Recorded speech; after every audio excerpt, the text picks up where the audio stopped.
Welcome back to another episode of the Irish Breakdown Podcast, brought to you by FanDuel Sportsbook. Happy Thursday, everybody.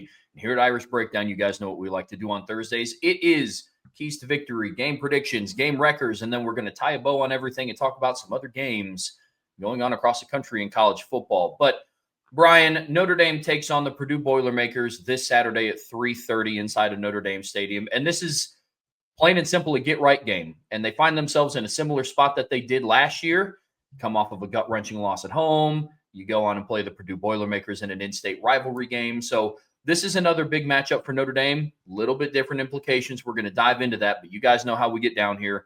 Talking keys to victory on offense in part one. Then we're going to get into keys to victory on defense. And then the following part after that, we're going to be talking about our predictions. We are going to give how we think the game is going to play out, final score predictions. And we're also going to talk game records on offense and defense as well. Brian, I'm ready to dive into this, man. Like you and I were talking about before the show, I'm ready to watch one go through the hoop. Notre Dame's got to come away with a victory this weekend. And that's the big thing. You know, Trev, we're going to spend a lot of time talking about the keys to victory and our game predictions. And look, this is a week that's not about Purdue. Like, it's not about Purdue at all. And I mean no disrespect to Purdue, because I think what Barry Odom's done, even in a very short period of time, they look so much different than last year. So much different than last year. I mean, like what we saw last year is just this team looks nothing like it. Kind of like how Notre Dame looks nothing like the team they were last year, but for different reasons. This is in a positive way for them. But at the same time, Trev, it's still very much a situation where they're still not in the same league as Notre Dame. This game should not be close. If this game's close at the end of the day, this is going to be a long year, like a very long year. This is one of, still with everything going on, still one of the four bottom teams on your schedule. And if you can't win this one with some convincingness, and I don't care if they struggle for a half and then figure it out. I think back to the game after Georgia in 2017, where the team kind of came out. They were a little, like down about what happened. It took them about a half to kind of get their footing against Boston College. And then the second half, just steamrolled Boston College and then went on a nice roll for a couple months. Even if it's that, I'm good. Like we just have to see this team turn the corner. On offense, it's some tweaks and adjustments. On defense, it's a blood transfusion. I mean, it is a complete overhaul. It's. Have you ever seen a movie Face Off? Oh, it's a great movie with John Travolta and Nicolas Cage. You got to watch it. Awesome movie. Premise basically being, they take one guy's face off of him and put him onto the other guy. And so then there's something happens. They end up switching faces, but it's the other dudes, but they switch faces. It's like they took Notre Dame's, face of Notre Dame football and put it on, some garbage defense from last year. And like they're shell of themselves. They got to look at the end of the movie. It goes back. So John Travolta's the good guy at the beginning, the bad guy in the middle, and then the good guy at the end. Because he's two different people. He's this, I think he's like a federal agent, police officer at the beginning and the end. Nicolas Cage's character is Castor Troy, who's a bad guy, but then they switch in the middle of the movie. And so then Nicolas Cage becomes Sean Archer, and then John Travolta becomes Castor Troy, but he's actually Sean Archer. You get what I'm saying? It's a great movie, man. But they got to get back. It's got to get back to looking like, okay, yep, it's they're back. Whatever happened, they're back to being Notre Dame. That's going to be the key. It's not about what the margin of victory is. I mean, there's a scenario where they could blow Purdue out, and you're like, dude, this is still a problem. Okay, and it's a perfect example of the Syracuse game that you were talking about, 2016. That's a great example because they went out and beat Syracuse, scored a ton of points, and everything's right in the world. And that nothing changed. They just happened to be good that day. But the DNA of that team never changed. Oh, great upset over a 9-win Miami team in 2016. But then the next week, they're back to being that team. And because their DNA never changed. They got to make sure that doesn't happen with this team. And sometimes you can right the ship, sometimes you can't. And this is a huge game because this is the game that's going to tell us if they can right the ship, Trevor. And so a lot of my keys to victory, they'll be remotely kind of applicable to this particular game, but it's going to be more about, are you changing your DNA? Did you actually do something in practice this week to change who you are as far as like the identity you've established so far. I know it's not what they wanted to be. Like Marcus Freeman didn't go to see, say, hey guys, I want us to not be physical. I want us to like really play with sloppy fundamentals and shoot ourselves in the foot 75 times a game. And man, it'd be awesome if for once we could finally like have a bad pass defense. Like I'm tired of this whole ranking in the top 5 and pass defense thing. Like I'd really like to just let a couple teams shred us. That's not what they wanted coming in the season. But whatever they did led to that. So now you got to see if you can course correct. And this weekend will be step 1. It's not going to be a complete 180 in one game, I don't think. But you need to see sort of just that, hey, let's go. We've turned the corner and it's going to be good. Agreed. And the turnaround has to happen, and it has to start now. Like we talked about yesterday, Sean Davis and I broke down on the show, it's not about the margin of victory, it's how the victory looks. And not necessarily, sometimes it comes down to eye test. And that's what you and I are going to be paying attention a lot to because of the talent gap between Notre Dame and Purdue. They do have the capabilities of beating Purdue by double digits, but there's a lot of things that we got to see. Starting on offense, Brian, and when we start talking about this unit, they're one where, yes, some people are kind of hanging their hats on. They've played well enough to win the last 2 games. I get that, but there are still some things that they have to clean up. So when you look at this group, before we completely dive into keys to victory, how does the offense need to play in this one when you look at their performance ahead of them? I want to see an offense that Trevin, and we don't have it as one of the keys because we wanted to kind of talk about it here. I want to see an offense that just plays with a little bit more physicality up front, a little bit more urgency. I want to see an offense that shows that they've just progressed. Like there's people pissed off about the offense. If the defense was, I'll say this, if the Notre Dame defense in 2025 was 90% of what the defense was in 23 and 24, especially 24. Like when the 23 defense was good, but like 23, 24, either one, we would be in love with what the offense is doing right now. Like the fan base wouldn't be bitching about Mike Denbrock. They wouldn't be complaining about that. We'd be a little concerned about the offensive line, but we'd say, look, they had a bad first game. They still scored more points than they did in the opener last year. CJ Carr is going to have a chance to be pretty good. And then you come out game 2, you're like, okay, they figured it out. They moved the ball all over Texas A&M. CJ had a big day. Yeah, Jeremiah Love struggled to run the ball, but man, what a great job by Mike Denbrock to find other ways to get him the ball. So, hey, Jeremiah Love, run game not really going. He has 90-some yards on 20-some carries. That's not a great day's of work, but man, he's got, 5 catches. What was it, like 5 catches for 60 yards? Like what a great job to find multiple ways to get him the ball. Yet over 200 yards between Jeremiah and JD.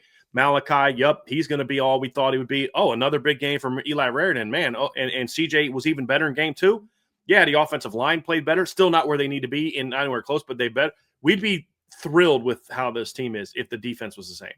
Because I expected, we talked about it during fall camp, I expect there to be some growing pains from this offense, but they're going to have a defense to rely on. That doesn't mean I'm happy at all about the offensive line, but I think we'd all be like, hey, look, guys, they weren't very good on the offensive line early last year. They'll be fine. But because the team is 0-2, now everybody's just getting kind of banged on, That doesn't mean that the offense has been perfect either. There's definitely some things that got to change. But really the big thing for me is I want to come out of this game saying for the 3rd straight game or 2nd straight game, the offense has shown growth. That's what I want to see. I don't need perfection. I need progress. Because if you're making progress every week, then you're eventually going to get to the point where you hit your stride. That's what I want to see from the offense. And if I see that, and some of the keys to victory are going to tie into what progress looks like.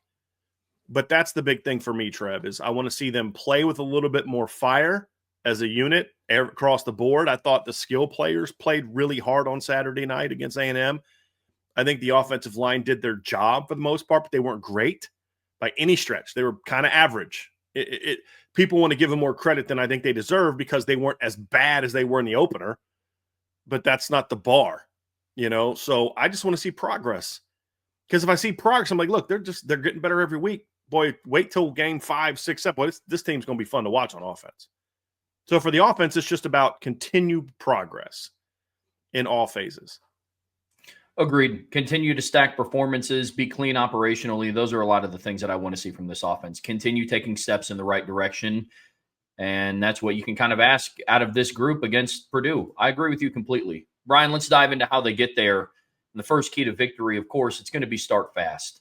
And I know each week we talk about different implications, but this is something that you and I have really focused on this past week because it's something that they need to do moving forward.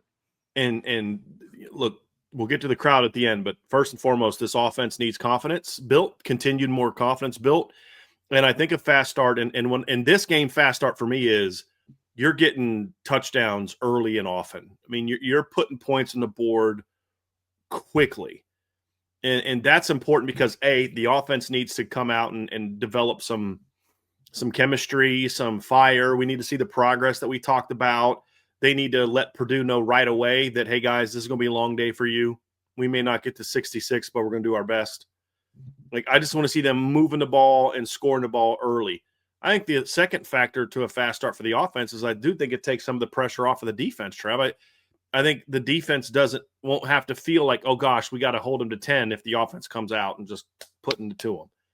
I just think it's just kind of that thing where it's like, okay, guys, like the offense is cooking today. Let's just relax. Let's take a deep breath and let's go play football. Whereas if the offense is coming out, going 3 and out, struggling like they were against Miami, that's going to put a lot of pressure on the defense to say, hey, you guys better step up and keep this thing because now this game's about you. Football's a team game, and teamwork is not always just about the 11 on the field together. Sometimes it's we got to make sure we're looking out for that other unit. We got to help them out. Hey, they bailed us out last year when we were scoring 23 points in the openers, 14 in the second game, 28 ugly points in game 4. We needed 2 short fields to get to 31 in game 5. Like, they carried us when we were doing that. And then we figured it out, and that's when we became unbeatable for a long time. Now we got to pick up and carry them for a little bit while they figure some stuff out. It's up to us to carry them. And I think that takes some of the burden out on them. So confidence in yourselves, pressure off the defense. And honestly, Trev, the fans need it too. If you want an energetic crowd, if you want a fired up crowd, you better give them reason early and often to give them crowd. And I don't want to hear any cry. If they come out and lay an egg in the first half, I don't want to hear any crying after the game about, oh, fans booed us. And I don't want to hear it. Because, it's like a buddy of mine texted me and he was irate. He's like, I paid $750 for a ticket. I paid, however much money. It was like something like $350 for a flight, $500 for a hotel. And this is what you give me? Like, I mean, you guys got to understand where fans are coming from. It's not a freebie. They're not walking around downtown South Bend and they're like, hey, you want to go to the game today? Sure, here's some tickets. That's not how it's going. They're spending their hard-earned money to go to a game like this to support you, and then this is what you give them. And so that's why I think it's important for the offense to come out early and often and say, hey, we're going to go out there and we're going to play with some fire. We're going to play with some passion. We're going to play some intensity, and we're going to take the fight to this team. I think that's imperative for this football team, Trev. Imperative. Agreed. Out of both halves. You and I were talking earlier this week. Notre Dame has had 4 opening possessions. They've played 4 halves of football. They put up 0 points on the board in each one of those halves in their first possession. Got to find a way to start fast. And you can't put your defense behind the 8 ball once again, coming out of either to start the game or to start the second half. I don't even think that they've reached 80 total yards of offense in those 4 opening possessions out of each half. Got to change. Has to change. And look, this goes back to what we talked about. When you're playing an opponent against Purdue, you might not necessarily have to do that to beat Purdue. And you can do what you've done before and, you put together a little drive or go 3 and out on the first drive and then come out and get to field goal range the second drive, and then you'll stack 3 consecutive touchdown drives. But this game is about using this performance as a benchmark to propel yourself forward, because whether we like it or not, they're on the road against Arkansas a week from Saturday. It's about stacking your performances. This group has to find a way to start faster to begin the game and coming out of the second half. That is absolutely going to be huge for this group, Brian, and something that I'm going to be very keen on. Yep. Number 2, Trev, I want to see this team attack. Like, and this means this is one of those all-encompassing things. I want to see this team play with urgency from a game planning and play calling standpoint, number 1. I want to see them execute with urgency. I don't want to see a lot of standing around. I don't want to see 2 motions basically the whole game, meaning 2 types of motions. I want to see you show some creativity. I want to see you say, hey, we're going to game plan to get Purdue on their heels. Then I want to see players coming off the ball fast. I want to see them coming off the ball playing hard.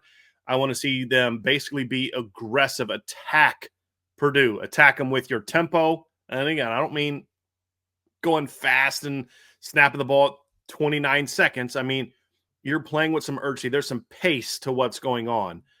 And I don't care about getting into the right call all the time, where you got to clap, look over, get the call, let them make their adjustments, then clap three. I mean, I want to see this team play with some pace.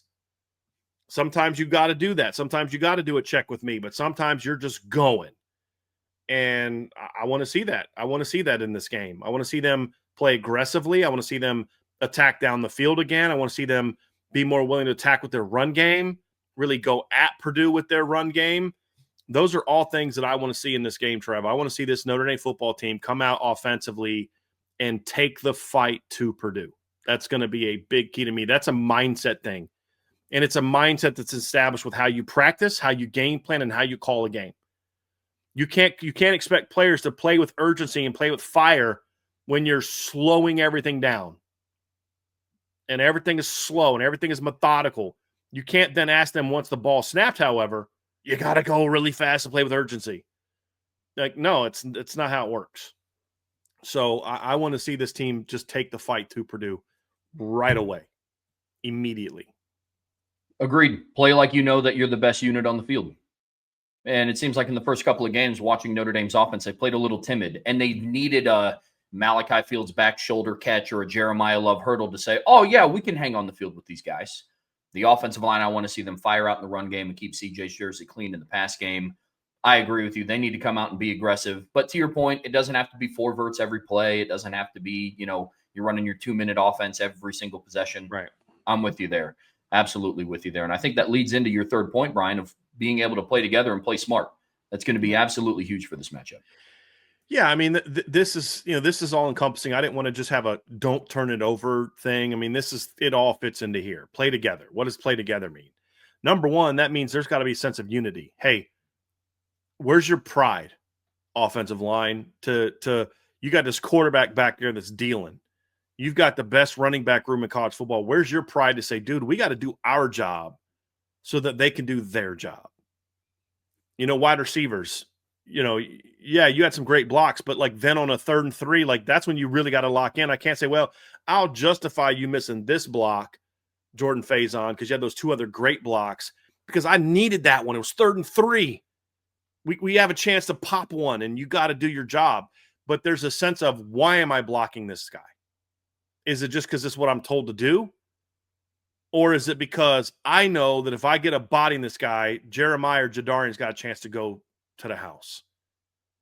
Like, why am I running hard on this backside dig route where I'm the 4th option?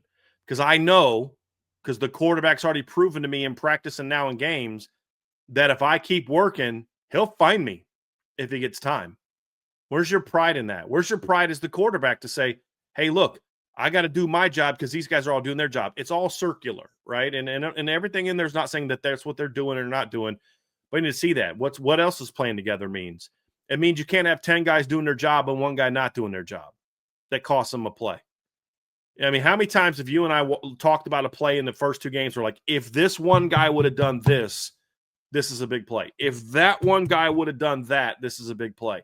If this one guy would have done this, it's a big play. The positive is when you're 1 or 2 guys away, you're close. And that's what people say, well, this team's really close. No, this team's really close on offense. This team is a mile away on defense, because it's usually like there's only 2 dudes doing what they're supposed to do. It's complete opposite. While frustrating for the offense, it's also encouraging, because when you do start playing together, 11 on 11, everybody doing their job, and everybody doing their job with purpose, this thing's going to be fun to watch. I mean, Trevor, like, we're frustrated with the run game, but if you break it down, you're like, dude, they're 5 missed blocks away from having like a 250-yard performance. Like, they are. Now, you didn't know, but that's why this is an important key, and why it's not so much about Purdue as it's about you, because I would argue this Purdue run defense has improved. Like, I know they gave up 170-something yards to USC. What was it, like 178? Let me pull it up here real quick. Yeah, it was 178, but only 4.5 per carry. And USC had rushed for 233 and 309 yards in the first 2 games. I mean, this Purdue defense is also improved. USC only had 357 yards. USC only had 460 yards of offense. That's a decent amount of yards. They went 6.8 yards per play. That's a decent amount of yards per play. But the first two games they were 597 and 755, and they went 10.5 yards per play and then 12 yards per play. They scored 33 points. Well, actually, they technically only scored 26 points because the defense had a pick six. But they scored 73 and 59 their first two games. So this defense is way better than it was last year for Purdue. But it's still not a defense that should be able to slow this all Notre Dame offense down if they're cooking. If everybody's playing together, if it's 11 on 11, 11 guys knowing their job, that's key. Coaches, they got to know their job. Guys that are prepared for different looks that Purdue's going to throw at them, that everybody's playing together, everybody knows what to do, and everybody does it with purpose. If this offense does this, it's good enough to just roll. If it does it you're never going to do that for every single play. But if they can up the times they do this and then do it in the moments that matter, that's gonna have a big say on this team coming out to make some plays. So they got to play together. They got to play smart. That also means not turning the ball over. Be smart with what you're doing. You can be aggressive without being reckless. We've talked about this a million times. So those are the things that I want to see from the Notre Dame offense, Trev. That's another thing is play together, 11 guys doing their job with purpose, playing for the man next to you. Because at the end of the day, yeah, I want to see them give the fans something to be excited about, but they shouldn't be playing for the fans. They shouldn't be playing for me. They should be playing so that, man, I'm going to play well so Driscoll doesn't get mad at me in the postgame show or I'm doing this because I don't want Coach so-and-so to yell at me when I go to the sidelines. I don't want to get booed by the fans. I don't want to turn my dad. No, I'm doing this for the man next to me. I'm doing this for my teammates. I'm doing this because if I do my job, it gives my teammate a chance to do his job. And we got some of the best in the country. So if I do my job, beautiful things are going to happen. That's what playing together means. And everybody doing their job and knowing what to do and then doing it and doing it with urgency. I want to see that. It's a big thing for me this weekend from this offense. We saw more of it in game 2 than we did in game 1. I want to see even more of it now in game 3 than we saw in game 2. I echo the same sentiment, and I'll add on to it a little bit because I don't want to regurgitate what you're talking about. I just want to see this offense play clean operationally.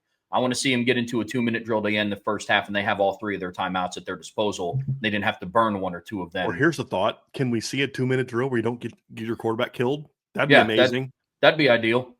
Play for the guy next to you, to your point. But I want to see it clean operationally. Turnovers, yes. As impressive of performances as CJ has put together in the first 2 games, still some things to clean up. Purdue is an ideal opponent to get some of those things cleaned up against. I just want to see them play clean, operational football, getting the calls in on time from the sideline, getting your checks in when you need to, utilizing motion the way that you need to. I just want to walk away from this game, eye test, and say, okay, they're starting to hum a little bit. And I'm not going to pay attention to the final score, necessarily even the box score, because that's one of those things where, again, against this type of opponent, you could just kind of see it happening, but I want to see it look clean. It's my biggest thing. But the final part for keys to victory, Brian, talking about an individual player here and somebody that the offense has to get going, has to be a heavy emphasis this week. They got to get the ball to Jaden Greathouse. It's not that hard, fellas. Get the ball to Jaden Greathouse. He's a stud. He's an impact player. I'm more sympathetic to the early play calling than some others are because it is hard in 2 games to say we're going to design plays for Jeremiah, we're going to design plays for Eli, we're going to design plays for Malachi, and we're going to design plays for Jaden Greathouse. I'm sympathetic to that. But it's very clear that they're designing plays for Jordan Faison. So, which is, again, also fine because I want to see Jordan Faison get some of those behind the line of scrimmage plays like he did against Miami early. Because how many times do we see Jordan Faison in the first quarter against Miami catch a ball behind the line and then do something positive with it? And that's fine, but you've got to do more to get Jaden Greathouse going. You have to. And they've got to really rethink their receiver rotation to where Jordan dominates the X, and then it's just this rotation between Will Pauling and Jaden Greathouse in the slot. Don't want to see that. I don't care if you're going to put Will Pauling outside at times or Jaden Greathouse outside at times. I don't care. But I don't want to continue to see Jordan Faison dominate the reps the way that he has so far. Jaden Greathouse has to play more. He has to get the ball more. He's a special playmaker. We know it. When you do this, When you design plays for him and you throw him the ball, he's going to do something with it. But you've got to design plays for him, and you've got to make sure the quarterback understands, hey, man, you're doing good, but let's not forget about number one over here. There's a couple times I felt he forced the ball to Malachi, which I don't necessarily hate, but just part of the growing up process for CJ will be understanding when to look at him, when not to look at him. Make your pre-snap read, but then when they walk, the perfect example. There was one play that was called for Jaden Greathouse that was an option for Jaden Greathouse on Saturday night against A&M. Notre Dame was in a 3-by-1 to the left and a solo to the right. It was at the 5-yard line, I think, 5 or 6 yard line. And they were in kind of a wide bunch. Jaden Greathouse was the number 2. And at the snap, they had Eli Raridan run vertical. And I can't remember what Jordan Faison did, but I think he ran like a fade, I think is what he ran. And then Greathouse worked out and then came underneath Eli Raridan, and he was wide open. And CJ went to the right to Malachi in a one-on-one. Now, you say, well, why did he do that? Well, pre-snap, they showed 4 over 3, meaning they had 4. So they had the 3 guys in coverage, and then they had a linebacker playing in sort of splitting the difference between the receivers and the line. Well, if I'm running a slant right into that guy, I don't have the numbers. I don't have the leverage. So he looks to him out. I'm cool with that. But he's got to see at the snap of the ball that guy coming down and blitzing. And as soon as he sees that, he's got to have the experience to say, okay, I'm at the snap, I'm coming back here. I'm going to look to Malachi. If he doesn't win right now, I'm coming back and I'm finding Greathouse underneath. Or just go to the Greathouse. And so that's, again, thing that will – and this is where Jaden Greathouse has to be patient. You got a young quarterback that's kind of working into this. He's going to have his early security blankets. You're not one right now. You got to be patient. Just keep doing what you're doing. The ball will come to you. But then as an offensive coordinator, you also got to say, okay, we got to make sure we're doing more where Jaden Greathouse is one of the primary options.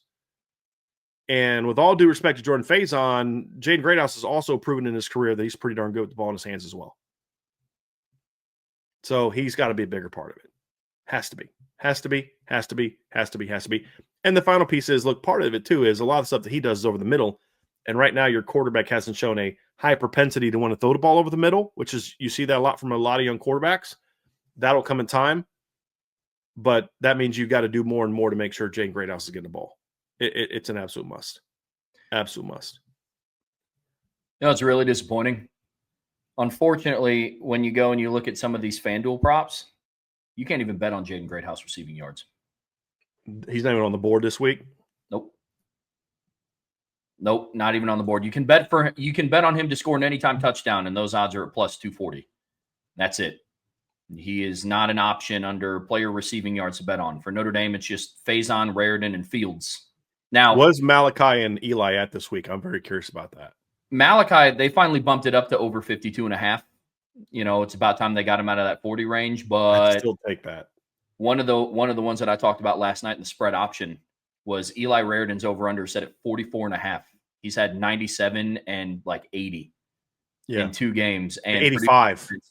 Purdue's 85. defense just gave up over 60 receiving yards to Lake McCree, USC's tight end, on 3 catches. So that was one of the player props we talked about. But can't even bet on Jaden Greathouse for receiving yards because he's had 4 targets this season and 2 catches.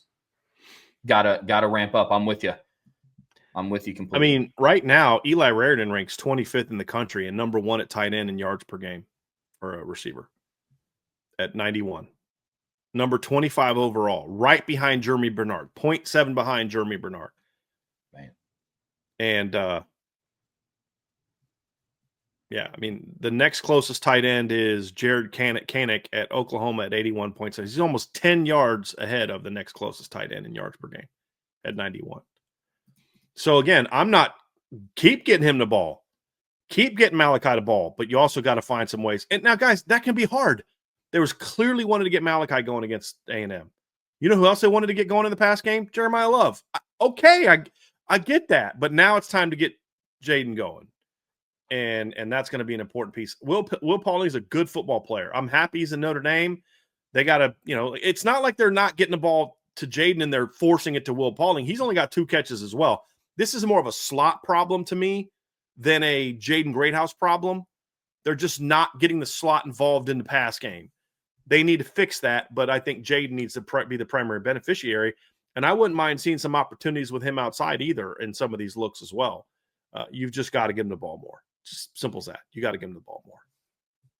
Agree completely. Well, before we switch over to keys to victory for defense, Brian, I know there's a super chat that we wanted to bring up before we switched it over. Super chat from Raymond Hartman. Thank you so much for the super chat, man. Appreciate you. Do you think there's anyone at Notre Dame self-scouting the offensive line and reporting the catching and not firing off the ball like the 2023 offensive line? Thanks. Well, I think he meant 2024 offensive line, but yeah, I would say I don't know. I think there is. Normally there is. They normally have somebody that does that, Trev. But I can't tell you that they do, Raymond. And I'm not saying that like, oh, based on the way they're playing, I don't think that anybody does. I mean, look, here's what I know. I know the offensive line played better in game 2 than they did in game 1. So clearly they addressed some things and fixed some things, got better. But do they have someone that's basically saying, hey, man, we're not firing off the ball. We're not moving our feet. Honestly, if the offensive line coach can't see that while watching game film of his team, every team breaks down their film on Sunday before you move on to your opponent. You break down and grade your film from the game before. I know for a fact that Joe Rudolph watched every single play from the A&M game over and over and over and over because that's your job when you're grading the film. If he needs someone doing self-scouting to say, hey, we're not coming off the ball hard, then you need a new offensive line coach. But recognizing that something is happening and then getting them to play that way is not always the same thing. So that's another thing we could have, that's part of the attacking thing that we talked about earlier, Raymond, is the attacking, it's all across the board. And part of it's the offensive line. I want to see them take the fight to the Purdue front. I want to see them play with some fire. I want to see them play a little pissed off. Like just pretend somebody said something about your mama before the game. I mean, like that'd get me to play hard. Like just go in there and say, hey, man, these Purdue front 7 guys, they all talked about our mamas before the game. And go out there and get him. Like whatever. I don't care what it is. Or just have some freaking pride in the O-line tradition at Notre Dame to say, we're not going to just do our job. We're going to do our job and we're going to dominate you. That's what Quentin Nelson was trying to do every time I need to do my job. That's what Alex Barr tried to do every time he played. That's what Mike McGlinchey tried to do. That's what the great ones at Notre Dame for the most part have done is I'm not just going to try to do my job. I'm going to do my job and dominate you while doing it. And there's just, this team doesn't play with that kind of fire more often than not. And the only guy that I've really seen do it, I've seen Billy Schrauth do it at times, and I've seen Gerby do it at times. Gerby and Lambert had about 4 or 5 blocks in each of the last 2 games. 4 or 5 in each game. You're like, dude, when he figures it out, this guy's going to be a freaking stud. Like, he's not a stud yet because he still makes a lot of young guy mistakes. And by the way, today, I saw Gerby's mom tweeted today. Today's his birthday. So today's his 19th birthday. So happy birthday to Gerby. But he's still learning. But you can see glimpses of when that becomes the norm, and it will someday, as long as he's coached correctly, this is going to be fun to watch. This is going to be real fun to watch. Keep in mind that Gerby Lambert started about 12 games sooner than Charles Jagasol did in his career. Charles Jagasol did not get his first start till the bowl game of his redshirt freshman year. Gerby started the first game of his redshirt freshman year. So he's still in that developmental phase as a starter, which is fine. That's okay. I'm good with that. I would have wanted to see some of those guys sooner. But what gets you excited is you can live with some of the mistakes because some of the goods are like, that was really impressive. And eventually, the more he plays, the more and more that good is going to be there. But the fact that a redshirt freshman who's never played a meaningful down until the Miami game is the guy that's playing with, in my opinion, more kind of, I want to kick your butt than a bunch of veterans, except for Schrauth, is kind of a problem for me. Look, I've seen Anthony Knapp regress in this regard. He's not playing with the same fire he did last year in the run game. He's got to get back to that. Emil, he was better than he was in the opener. He still wasn't very good against A&M. I don't know what's happened to him. And my hope is that he can just continue to get better. But I need to see this line get back to where they're playing with some attitude and play pissed off. Like, That's what I want to see. But here's the deal, Raymond. If you need a scout or an analyst or a GA to come in and tell you that, first of all, you should have someone tell you that because that's them doing their job. But you should be like, yeah, bro, trust me, I know. I watched the film. We're going to get that fixed.